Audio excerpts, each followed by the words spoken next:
Guys,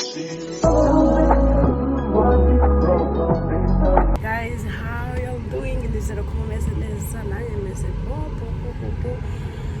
Nazindutse nkuko muri kubibona, ngiye gufata abantu kuri airport. So nabivuze let me make this video, muze come with me again. So yeah, I hope you enjoyed the vlog.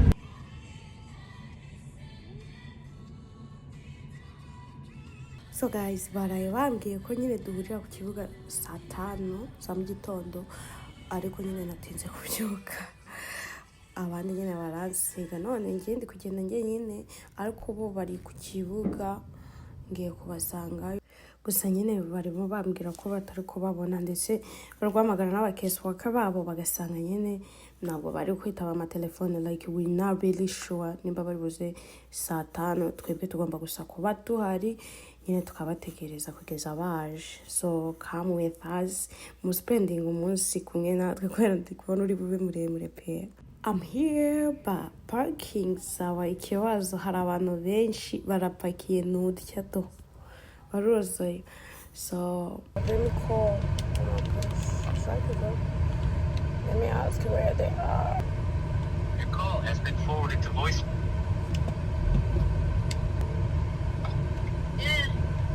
Ko mwari mwaparitse? Ntabwo twaparitse, twageze.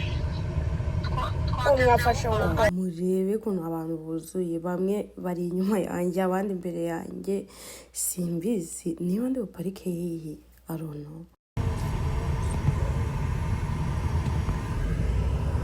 Ngiye guparikira haruguru hamwe hari parikingi, turaza ariko simbizi yanjye nyine.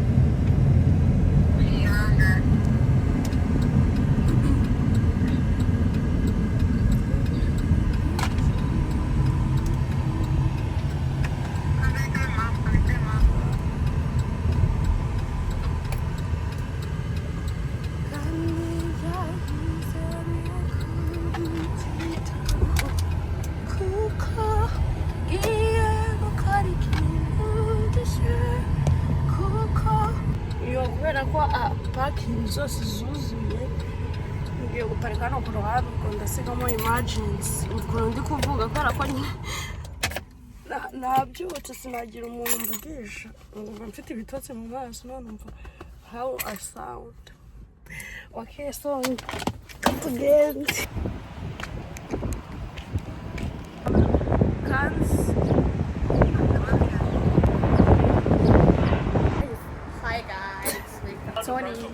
so twagiye picking abantu kuri airport, but stress iraha, parking lot zose zuzuye. So come with us, murebe ukuntu ibintu biba byifashe mu mihanda yo ku kibuga.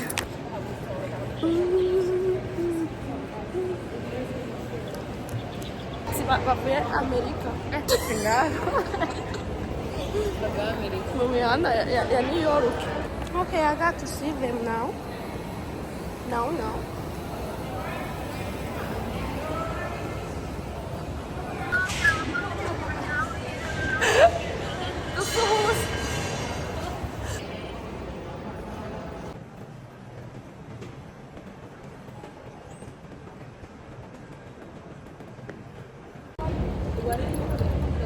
Gabi inyuma yanjye ntabwo baza ko ndi kuri coding. Oh, bari abantu murebye bafite birthday, umwe afite 90, undi sinarebye nyine batubwiye kubafata amafoto mbwe twari duhagaze aho ngaho. Siri kuri airport. Turagibutse usubira Afrika. Who's going back? Who's going back?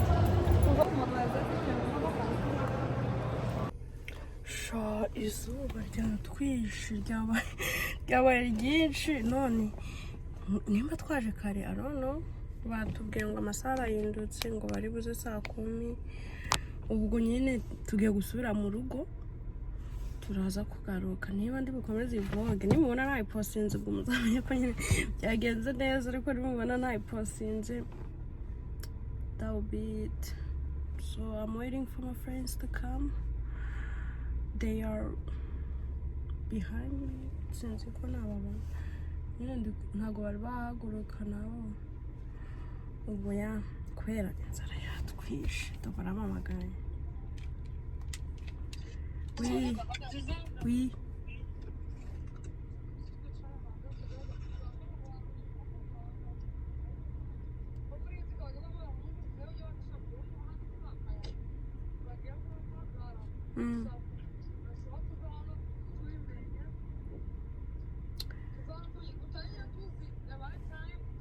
umuntu arebe n'icyo yakora amagare bare dodo hey guys murakwiyumva mute amasaha tumazana twagumye kuri airport tumaze amasaha 3 dutegereje babwiye ngo narinde ari hafi yacu atuzanira ibiryo ingope inzara iri aha ngaha yesu dutegereje abantu batubwiye barata saa 5 none bibaye almost 2 izuba riri hano naryo ryo ryonyine ryakwica umuntu agapfa kari kwinjira mu misokoro izuba n'inzara bifatishijwe flowers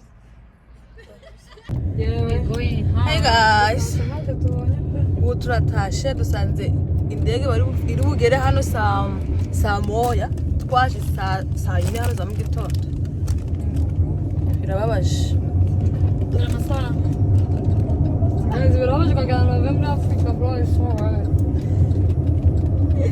hello guys uyu mu driver umubwe wacu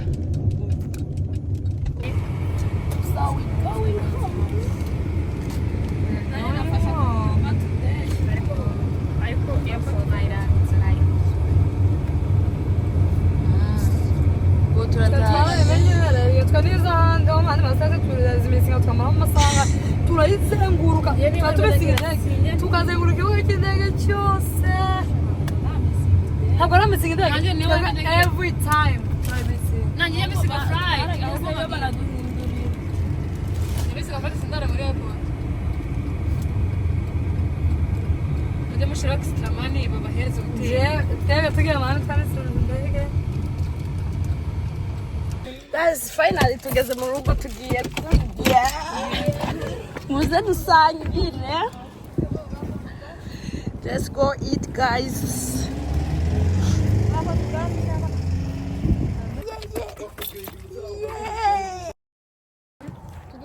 Chipoli okay so turagiye kurya wow nanirutse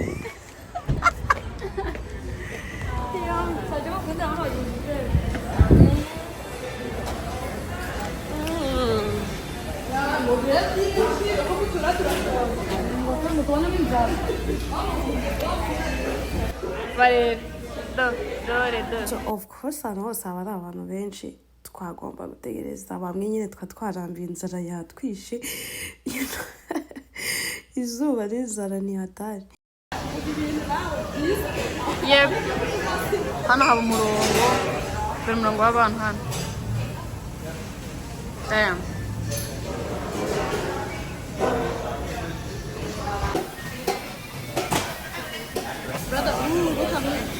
brother ooh what's that bro brother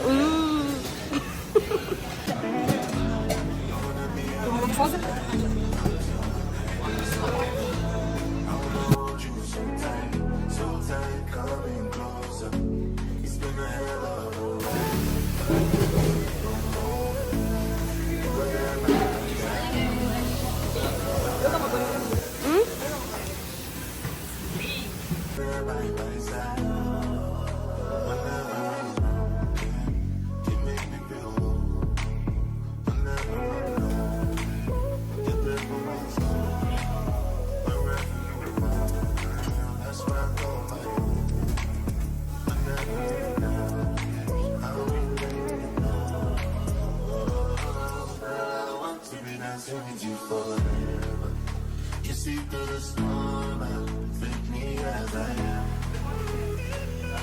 Baby, it's magic every time I look to you. I'm with the stars.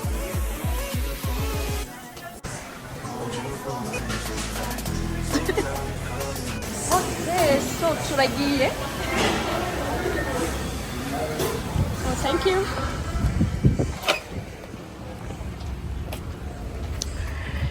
Yo. Cheap, look at that, look at that.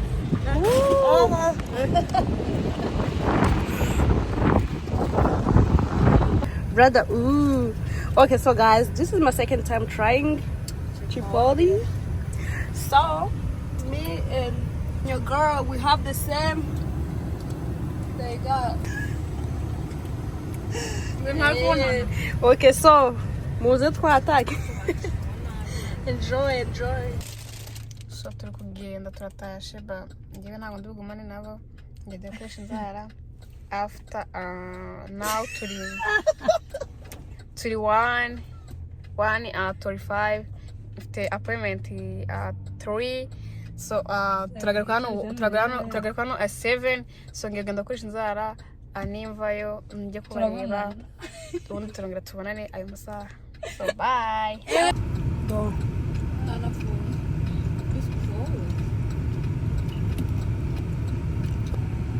Harakize.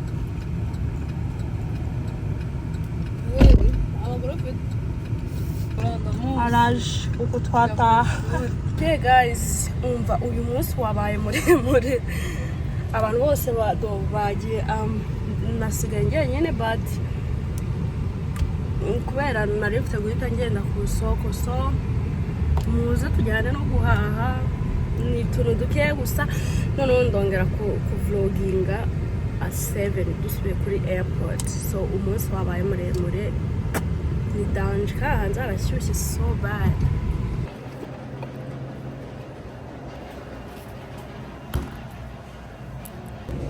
Okay guys, that's it. Ni utu tuntu twatwambujije amahoro kubera ko harashyushye so we need something to drink. Ndisha arotike hari ibindi ngura. Ikiza cyanjye icyo umuntu anumye nicyo nyine nzana. Okay, so time to go home. No, niba ngiye kuryama. Tika amabara to go to sleep. Umva birangiye nyine nciye ahantu tugura amata y'ikivuguto so muze nawe nyine twinjirane turebe uko biba byifashe. Bosnia. It's middle of Europe, right? Middle of Europe. Oh yeah, Europe. Yeah, Europe. Bosnia. Mako Mika. See, in Bosnia you're gonna say Mlijeko. Okay. In Croatia, next country was one country. They go Mlijeko, no I. That's all different. Between like one or two letters, they took it out. Yeah, like as we just add. If it's one, it's like. How many different languages you speak? Just Me? one? I only know Kinyarwanda, but because my parents speak Swahili, French, I can understand some words. But you know, Which people speak Arabic? Arabic Yeah. in I our heard- country. I don't know which country. It's from Africa, but I don't know which country exactly. Oh, Somali people speak Arabic. I think because most of the time they came here, goes, Assalamu alaikum. Many people in those countries are Muslim. Okay, they speak Arabic. So yeah, you know they learn Arabic for their Quran. I don't know, like Bible have different translations. Let me tell you something.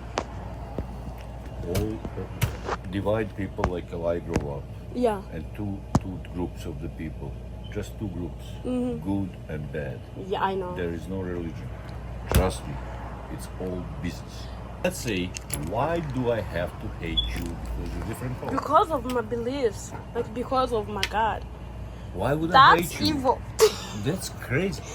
People go, like for me, it doesn't exist. Yellow, black, white, green, blue, whatever colors they mean. Yeah, For me, is good people, bad and people. bad people, exactly. Let's care which color you are, which religion you are. Exactly, Doesn't that's the matter to point. Because you know, like religion, instead of being in religion, you need to have relationship with. Religion. Yeah, How many people comes to the world first? to the world first. Adam Eve. and Eve. Yeah, In your religion. that's it. Well, okay, in your religion. Yeah, In my religion too. In every religion, same thing. yeah. Why are we separate now? You know what? When we come from same people and we believe we come from It's those like, two. okay, we are relatives, right? Exactly. We How we are can be all different now? relatives. So I think the reason why we are different, because God doesn't see me as black and see you as a white. He see me as As a his victim. child. Look, let's say company here, corporation company, Yeah. in United States. Corporation. Yeah. One is in Indiana, one is in California. Mm-hmm. They do same job. Yeah, But if you work in Indiana, you work different way. If you work in California, you're gonna work in different way. Even if it's same company. Yeah. That's same with the people. They just want to separate people Mm-hmm. for what? I think for To make their money. own profits. Exactly. So they That's like, what I always say. like they are using people. No, I don't care. Like who's we don't even have to hate each other. Why? if- Why would I hate you or I somebody don't know. else? Like you just saw Oh, me now. if you're mean to me, yeah, Exactly. that's if different you, story. If Or you're if not you- being kind or No, like you're but bad Look how many person. people from your country came here. Many. Everybody's welcome. Yeah. You know what was funny in the beginning? They opened the door, goes, "Can I come in?" I go like, "I don't know, try." What I'm gonna tell you? What you mean? Can you come in? Yeah. Of course you see. can. This is a How ma- store. It's public. You can come okay? You in. did not put anything there. Okay, only these kind of people supposed to be here. You just welcomed everybody. That's why it's open. Everybody's That's welcome why I'm here. here. Don't make me trouble. Exactly. You're welcome. Don't As matter long as I'm who not you fighting. are, and I don't care who You you, know? are, and that's not my problem. Why Yeah. would I have to hate now Buddhist people because they believe in Stakor? Exactly. Why? They pick that. Let me tell you something. For me, I believe in God. You know, Jesus Christ. There is something. Yeah, God or there- something is Exactly. So some people think that, okay, I need to worship this. Why am I gonna stop you to worship what you believe? But Who what are you or who am I to tell you what? how you Exactly. believe? Like for me, what I believe is, as long as me and God, my God, we are good. We are in a relationship. I'm reading my word. That's I it. always says love your religion and respect the rest of it. Yeah. Like I don't have to love my religion then come be disrespectful to yours. Doesn't make sense. Okay, if it's one person in the world who's gonna explain me and prove it, that either religion is right religion, the rest of them is wrong, I'm gonna follow that religion. The right but, one? But they gotta prove it which one is right. Everybody proves they're right. Okay, I can come here in your store and tell you, you know, Jesus Christ, you can follow him. Why? Because he died on the cross and for all of our sins. He died for whole world, not for specific people. Like something like that. And then I will tell you the reason why I believe. If Yeah, you want but- to believe, you can. If you Yeah. don't want to, I'm not gonna force you. Exactly. That was a long conversation about abakiriya bashya baje, so I had to go. Noneho I'm going home, then ndongera kugaruka tugiye ku kibuga cy'indege. Okay, so guys, we are back to the airport. Gonna get inside because I'm too far now. So after tujya mu rugo. But yeah, I think they eat right there. Yeah, right there. You see? Yes. Ah, I can't wait. Okay, so guys, we are here. Turagiye ariko twebwe twakererewe abandi baje kare. Twe twakererewe kubera ko imodoka nyine ntabwo yaragize. Okay, so guys, noneho ngiye kubereka ukuntu ibintu byifashe. Telefone yanjye ndakoze. Noneho kamizasi. Finally ntabwo tuzi ubusa, so ariko guys ndabashimiye ko mwakomeje kwihangana ibintu byose twaciyemo. Bamwihishe. The one is hiding here. I don't think babonye tugabo.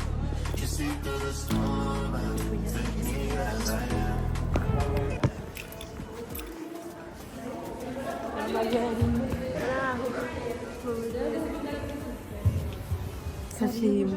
Well, that's the thing. She's going to have to apply for everything up here. Oh, hi. Welcome. Welcome. Yes, I'm America. Hi. Meet. Hi, baby. Wait, what is it? Mfite ubwoba.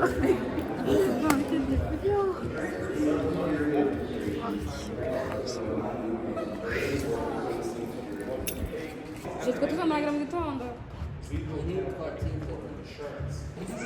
Say hi. What's up? Turi airport mwana twafashwe ahangaha banza kubona ibigendera. Bayaye gufana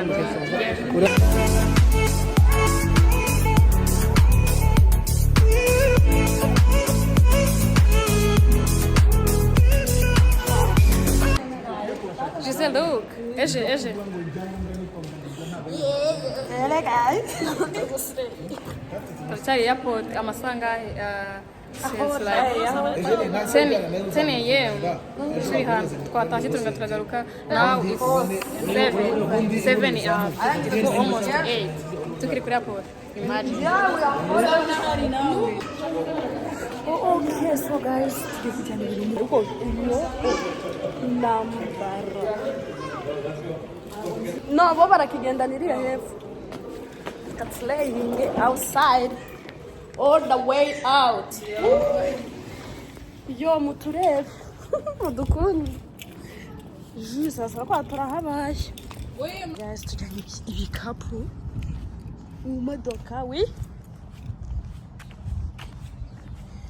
Ma bagiye kugenda bose ari uwawe bo bavuze ngo banabazana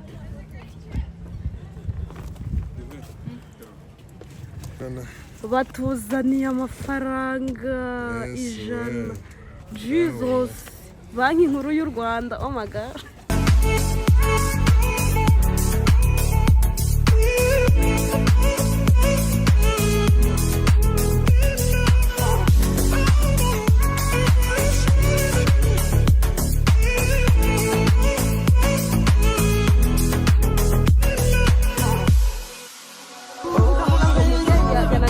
Kare.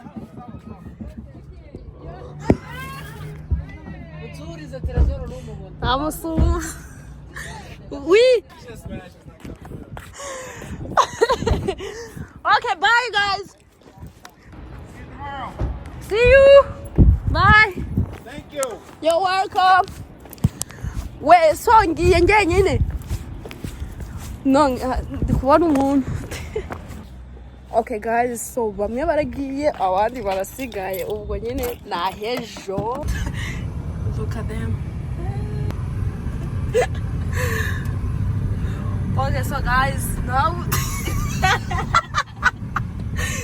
turatashye, we are done. Abantu twari dushaka twababonye ariko murebe ukuntu bana ni nziza. God is the best artist. Reba kazuba karabaye.